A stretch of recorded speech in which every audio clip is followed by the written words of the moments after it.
नमस्कार दोस्तों, कैसे हैं आप सभी। आशा है, उम्मीद है कि आप सभी बिल्कुल अच्छे होंगे, स्वस्थ होंगे। दोस्तों, जो हम कक्षा 12 का जो एनसीईआरटी जो हम बुक पढ़ रहे हैं, जैसे कि हम सभी जानते हैं कि हम वर्ल्ड पॉलिटी को लेकर चल रहे हैं। चैप्टर 1 है आपका शीत युद्ध का दौर। आज उसका जो है हम लगभग चौथा पार्ट देखने वाले हैं। और यह जो है लास्ट पार्ट होने वाला है। कौन सा भैया? लास्ट, यानी कि इसमें जो है जो भी हम टॉपिक पढ़ेंगे वो लास्ट टॉपिक होगा हमारा। आज का यही टॉपिक होने वाला हमारा क्यूबा मिसाइल संकट। एक छोटा सा टॉपिक है, बहुत ज़्यादा इंपॉर्टेंट टॉपिक है और इस चैप्टर का सबसे ज़्यादा इंपॉर्टेंट टॉपिक है, जो हर बार आपके बोर्ड एग्जाम में पूछे जाते हैं, साथ ही कंपटीशन के एग्जाम में भी पूछे जाते हैं। सबसे पहले मैं आपको बता दूं, हमने इसके पीछे ऑलरेडी 3 पार्ट कर चुके हैं। कौन कौन सा पार्ट किया है भैया? तो पहले पार्ट में हम लोगों ने बेसिकली जो है शीत युद्ध के परिचय के बारे में जाना, यूएसएसआर के बारे में जाना। उसके बाद हम लोगों ने देखा किस प्रकार दो महाशक्तियाँ बनी, कौन कौन, तो एक अमेरिका और दूसरा जो है सोवियत संघ। किस प्रकार 1945 से लेकर 90 तक जो है उन दोनों के बीच में संघर्ष चला, जिस संघर्ष को हम लोग शीत युद्ध के नाम से जानते हैं, ये हम लोगों ने जाना। उसके बाद हम लोगों ने जाना किस प्रकार इन महाशक्तियों ने अपने अपने गुट बनाए, जिनमें अमेरिका ने नाटो बनाया, सीटो बनाया, सेंटो बनाया। उसके अलावा जो है सोवियत संघ ने वार्सा पैक्ट बनाया। फिर हम लोगों ने देखा कि कुछ देश ऐसे थे जो इन गुटों से अलग हुए। उन्होंने कहा कि हम किसी भी गुट का साथ नहीं देंगे, जिनमें भारत भी शामिल था। उन देशों को गुटनिरपेक्ष देश कहा गया। ये सब टॉपिक हम देख चुके हैं। साथ ही हम बर्लिन की दीवार भी देख चुके हैं, किस प्रकार जर्मनी के लोगों ने अपने अपने विचारधारा के कारण पूर्वी जर्मनी के लोगों ने जो है सोवियत संघ का साथ दिया और पश्चिमी जर्मनी के लोगों ने जो है अमेरिका का साथ दिया। जिसके कारण जो जर्मनी की राजधानी थी बर्लिन, उसके बीचों बीच 150 किलोमीटर लंबा दीवार खड़ा कर दिया गया, जिसे हम शीत युद्ध के प्रतीक के रूप में जानते हैं। उसके बाद हम आज लास्ट 2 टॉपिक देखेंगे, क्यूबा मिसाइल संकट और एक संधि देखेंगे, एक ट्रीटी देखेंगे, एक समझौता देखेंगे, जिसे हम बोलते हैं परमाणु अप्रसार संधि। बस इस 2 पॉइंट को हम देखेंगे। उसके बाद जो है हमारा चैप्टर द एंड हो जाएगा। लेकिन इतना ही में हमारा चैप्टर एंड नहीं होगा, क्योंकि इतना ही करने से कुछ नहीं होने वाला है। आप जब तक एनसीईआरटी बुक अच्छे से नहीं पढ़ोगे, तब तक कुछ होने या जाने वाला नहीं है। तो आपको बुक ज़रूर पढ़ना है, ठीक है। आप जो है जब ये वीडियो देख लीजिएगा, ये लास्ट वीडियो होने वाला है, इसके बाद आपको बुक खोलना है। बुक में हर एक पॉइंट को पढ़ना है। अब चूंकि पहले से ही आप लेक्चर देख चुके हो, तो उसमें हर पॉइंट आपको समझ में आएगा। ऐसा कोई भी पॉइंट है जो आपको समझ में नहीं आएगा। कुछ छोटे छोटे टॉपिक मिलेंगे जिनको आपको हाईलाइट से हाईलाइटर करना है, बाद में नोट्स बनाना है। हर एक छोटे छोटे पॉइंट को आपको टच करना है बुक पढ़ के, तब जाकर एक मतलब क्या बोलते हैं, एक जेन्युइन बंदे बन पाओगे। जेन्युइन चीज़ों को समझने का जो है आपके अंदर शक्ति आ जाएगा। तो एनसीईआरटी जरूर पढ़ो। चलिए, बहुत ज़्यादा हमने बात किया, अब हम वीडियो को शुरुआत करते हैं। तो चूँकि हम अभी पढ़ने वाले हैं क्यूबा मिसाइल संकट। सबसे पहले हम परिचय लेंगे कि भैया क्यूबा मिसाइल संकट में क्यूबा के बारे में जानेंगे। देखिए क्यूबा, यहाँ कब मैंने लिख दिया है, यहाँ क्यूबा लिखना चाहिए, ठीक है। क्यूबा अमेरिका के निकट एक छोटा सा द्वीपीय देश है, ठीक है। द्वीपीय देश कहाँ क्या होता है? तो द्वीपीय देश वह देश होता है जो चारों तरफ से पानी से घिरा हुआ हो, ठीक है। मान लीजिए ये देश है और इसके चारों तरफ हम पानी का कलर ले लेते हैं। चारों तरफ जो है, अरे ये वाला नहीं, ये आ जाए, ऐसे पानी हो और ये बीच में कोई देश हो, तो उसे हम बोल देंगे द्वीपीय देश है भैया। वैसे ही अमेरिका के निकट एक छोटा सा द्वीपीय देश है। मैं डायग्राम बना कर मैं आपको समझा रहा हूँ, ठीक है। 2 मिनट रुक जाओ, हम थोड़ा सा पीछे चल जाए और पूरा क्यूबा मिसाइल संकट ही समझ लो, ठीक है, एक डायग्राम से। देखो, ये है एशिया, ये है यूरोप, ठीक है। मान के चलना, ऐसा है नहीं, ठीक है। मैं समझाने के लिए बना रहा हूँ। अरे अरे, ये क्या हो गया? फिर से 2 मिनट 2 मिनट 2 मिनट। ये है एशिया, ये है यूरोप और यहाँ पे है अमेरिका, ठीक है। और ये जितना भी देख रहे हो ना, ये सब महासागर है। जैसे कि हम सभी जानते हैं कि बहुत सारे महासागर हैं। ये लो, ये सब जो है पानी है, ठीक है। क्या है? पानी। वैसे ही ऐसा ऐसा यहाँ पानी है, ठीक है। और ऐसे ही एक छोटा सा देश है यहाँ पे, इसको हम कलर कर लेते हैं। एकदम ध्यान से समझना मेरे भाई, बहुत इंपॉर्टेंट टॉपिक है ये, क्यूबा मिसाइल संकट। इसको हम किया, ओह, कलर करना है भाई। ये छोटा सा देश, ये है आपका एशिया।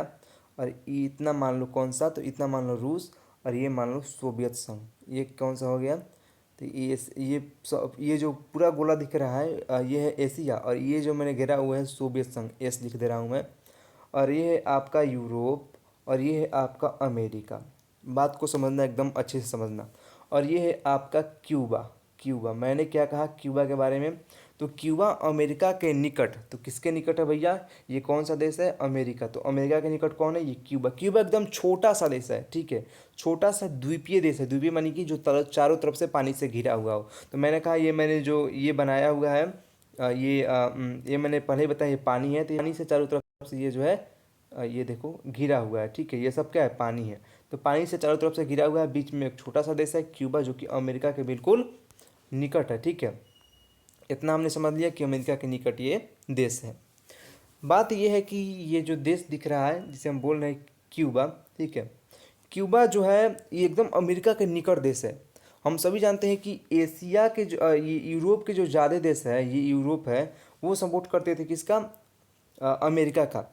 लेकिन एक बात मैं बताता हूँ, आपको शायद नहीं पचेगा, ये जो क्यूबा जो है ना, क्यूबा ये सपोर्ट करता था किसका? तो ये सोवियत संघ का सपोर्ट करता था। मतलब अमेरिका का इतना पड़ोसी होने के बावजूद भी जो है ये मतलब अमेरिका का सपोर्ट करने के बजाय ये सपोर्ट करता था सोवियत संघ का, क्योंकि ये सोवियत संघ का जो विचारधारा था समाजवाद, उसका सपोर्टर था कौन? ये अपना क्यूबा। तो एक दिन ऐसा आया, बात था 1962, ठीक है। उस समय ये जो सोवियत संघ है, सोवियत संघ, उसकी नेता जो थी उसका नाम था निकिता क्रूश्चेव। क्या नाम था? निकिता क्रूश्चेव।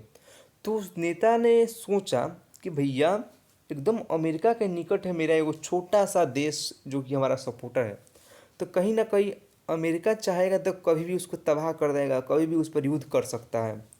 और साथ ही हम चाहे तो इस बात का फ़ायदा भी उठा सकते हैं। एक काम करते हैं, ये जो जगहिया है, कौन जगहिया? हम दूसरा कलर ले रहे हैं भैया ताकि समझ में आ जाए। ये जो जगहिया है क्यूबा वाला, इस क्यूबा वाला जगहिया को पर जो है हम अपना जितना भी मिसाइल है, जितना भी परमाणु बम है, जितना भी चीज़ है हमारा हथियार, उस सब को ले जाकर वहीं पर रख कर तैनात कर देते हैं और इसी को रणभूमि बना लेते हैं। एकदम नज़दीके पर हो जाएगा कौन? अमेरिका। चाहेंगे तो यहाँ से अगर हम कोई हमला करते हैं भैया तो बहुत दूर है, हमला करना बहुत मुश्किल है, ठीक है। यहाँ से हम दो को मारेंगे, लेकिन यहाँ जब अपना इधर अपने एरिया है भैया, यहाँ अगर तैनात कर देते हैं यहाँ से हम चार को मारेंगे।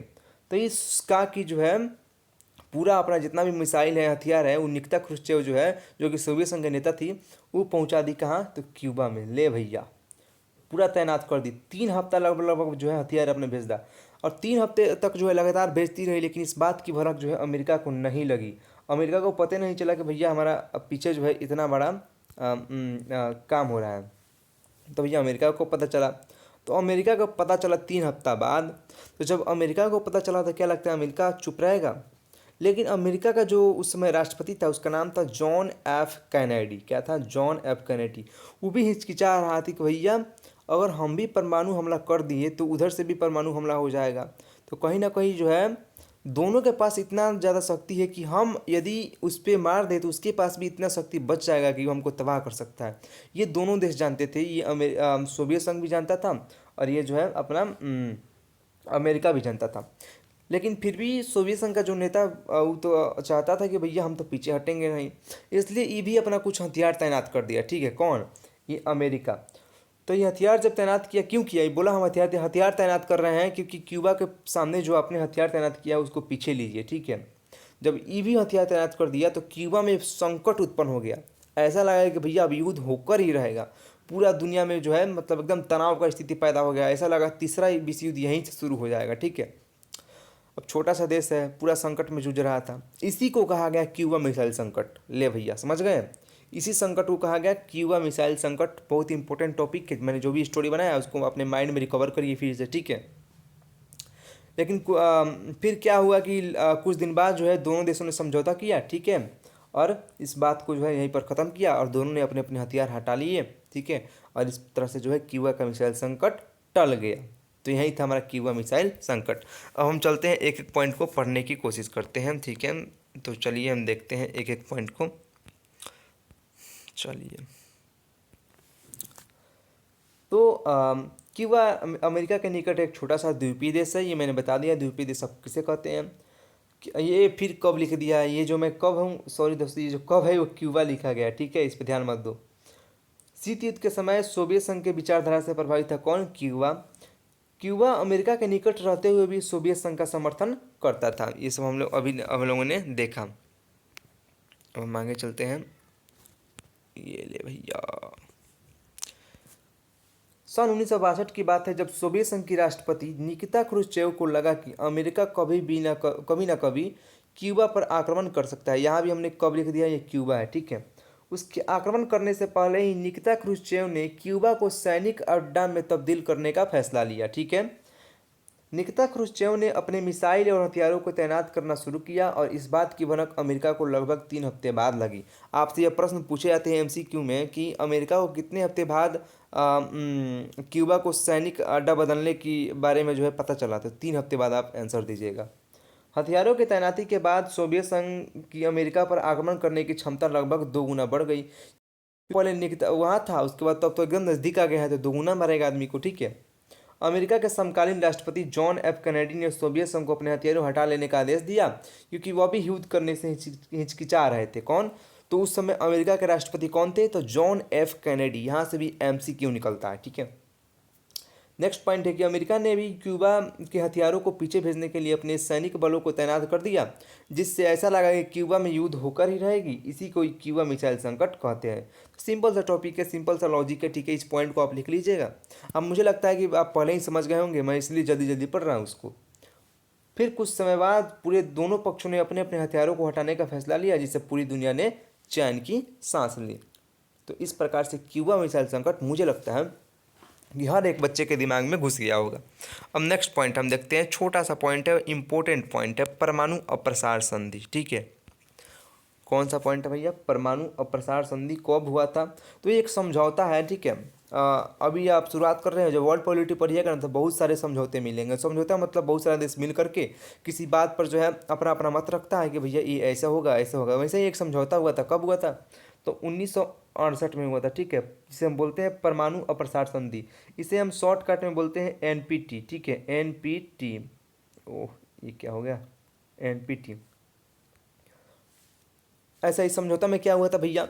हुआ ये था कि 1900 ये कहा गया कि 1967 से पहले जितने भी देशों ने परमाणु बम बनाया है और जिन्होंने परमाणु बम का परीक्षण कर लिया है, वही देश जो है आगे जो है परमाणु बम रख पाएंगे या बना पाएंगे। उसके अलावा कोई भी देश परमाणु बम नहीं बनाएगा। और इसी को बोलते हैं एनपीटी, यानी कि परमाणु अप्रसार संधि। और इसी पर जो है सभी देशों से हस्ताक्षर कराया गया। 2 देश पर हस्ताक्षर करता था, वह एनपीटी के बंधनों में बंध जाता था, यानी कि वह परमाणु बम नहीं बना सकता था, ठीक है। भारत ने इसका विरोध किया। भारत ने परमाणु एनपीटी पर हस्ताक्षर नहीं किया। जी हाँ, सही सुन रहे हैं आप लोगों ने। भारत ने इसका समर्थन नहीं किया और भारत ने जो है पहली बार 1974 में और दूसरी बार 1998 में परमाणु बम का परीक्षण किया। और आज हम परमाणु संपन्न देश हैं। हम लोगों ने विरोध इसलिए किया कि हम लोगों ने कहा कि भैया आपको, अगर आपके पास इतना ही अगर आप परमाणु बम, अगर आप दुनिया में शांति लाना चाहते हैं, ये लोग कह रहे थे एनपीटी में इसलिए लाए हैं कि दुनिया में जो हथियारों का होड़ चल रहा है, हम विश्व में शांति लाना चाहते हैं। हथियार नहीं बनेंगे तो शांति आएगा। तो भारत ने कहा कि भैया जो 5 देशों को अपने परमाणु संपर्क माना है, जिन्होंने 1967 से पहले परमाणु बम बना लिए हैं, वो जो है रख सकते हैं। ये कौन सा नया है? उनका भी डिफ्यूज कर दिया जाए, तब जो है हम इस पर हस्ताक्षर करने के लिए तैयार है, ठीक है। ये भारत ने कहा था, लेकिन ये तो जानते थे कि भैया, ये तो चाहते थे कि भारत हस्ताक्षर कर देता कि ये कभी भी परमाणु बम बना ही नहीं पाए और यही 5 जो है सुपर पावर बनकर या फिर मजबूत शक्ति बने और पूरे दुनिया पर शासन करे। लेकिन भारत ने इसका विरोध किया। पाकिस्तान, जी हाँ, पाकिस्तान ने विरोध किया। पाकिस्तान ने भी 1998 में भारत के साथ ही परमाणु परीक्षण किया और वो भी जो है आज परमाणु संपन्न देश है। देखिए, ये देश चाहते थे कि भैया इस पर हस्ताक्षर करा लिया जाए और कोई भी परमाणु बम नहीं बनाए, सिर्फ हम ही परमाणु संपन्न देश रहे। लेकिन भारत ने इनकी एक नहीं सुनी। दोस्तों, तो ये वीडियो का इस चैप्टर का शीत युद्ध का दौर का जो है द कोल्ड वॉर एरा का लास्ट टॉपिक था और लास्ट वीडियो था। 4 पार्ट में हमने इस चैप्टर को कवर किया। लेकिन ये चैप्टर कवर नहीं हुआ है। कोई भी बच्चा अगर वो चाहता है कि वो हर पॉइंट को अच्छे से देखे, तो अब क्या करो, आप अब आराम से जो है मैंने जितने भी पॉइंट बताए सबका जो है एक स्क्रीनशॉट लो। नहीं ले सकते हो तो कोई बात नहीं, बुक उठाओ। बुक में हर एक पॉइंट तो अब तुम्हारे माइंड में आएगा क्या क्या इंपॉर्टेंट है। मैंने जो भी बताया वो सब इंपॉर्टेंट पॉइंट ही बताया है।